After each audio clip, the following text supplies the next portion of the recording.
স্বাধীনতার এই দিনে চেতনা ছাড়া আমাদের অর্জন কি? একটা মানচিত্র, একটা জাতীয় পতাকা, একটা জাতীয় সঙ্গীত, আর আর কি আছে আমাদের? আমরা স্বাধীন দেশের নাগরিক, এই গৌরব।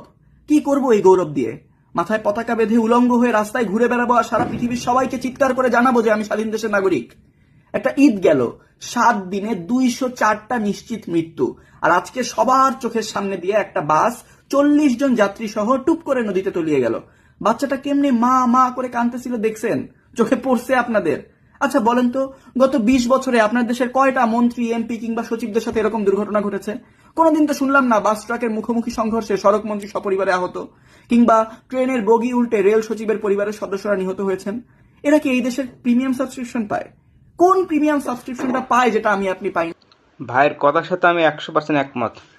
যাদের এই ভাইয়ের কথাগুলো পছন্দ হয় অবশ্যই কমেন্ট করবেন এবং লাইক করবেন, আর ভিডিওটি শেয়ার করে দেবেন যাতে সবাই দেখতে পারে। আর আমার চ্যানেলটি ফলো দিয়ে পাশে থাকুন। ধন্যবাদ। আসসালামু আলাইকুম।